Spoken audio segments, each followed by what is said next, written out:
Yes, so as we were saying, what would you recommend to people out there worldwide when it comes to crime? Because with COVID, with all these businesses shutting down and people without jobs and a lot of, I mean, we don't want to sound negative, but we want to sound realistic.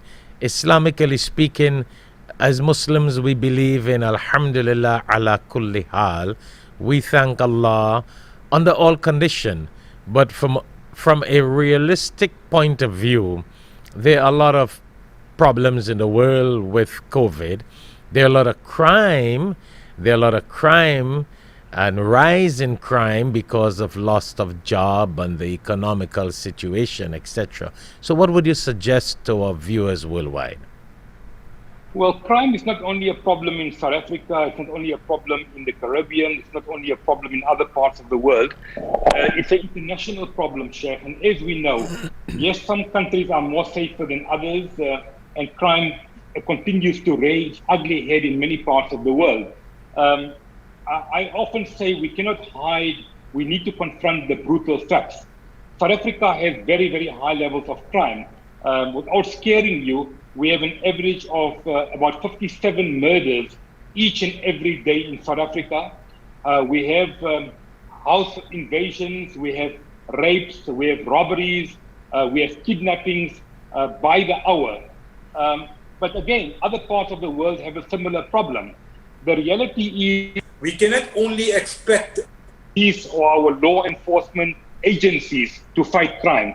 Fighting crime is the responsibility of each and every citizen. So if you know, for example, your neighbor is involved in selling drugs, instead of keeping quiet and protecting these criminals, do the moral thing, do the right thing, and blow the whistle on them. And that's exactly what Crime Stoppers encourages people to do.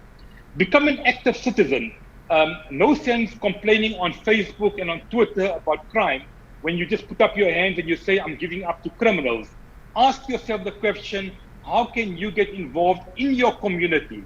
And that's what we've been trying to do in South Africa over a long period of time, is to say, how can we get and encourage communities to join hands, to work together, to join a WhatsApp group in your neighborhood and fight this criminal scourge. And we know across the world, crime is a problem. I mean, I have friends in the Caribbean. We know in areas like Trinidad, Tobago, again, like in South Africa and other parts of the world, crime continues to raise ugly head. And that is why it's important for all of us to join hands and to fight the scourge. So I know you're mentioning about people getting involved in assisting, but as the vice president of Crime Stoppers International, which is a very powerful position, gives you a lot of experience in the field of stopping crime. What would you recommend Muslim organizations to do? Muslim organizations to do to help the government?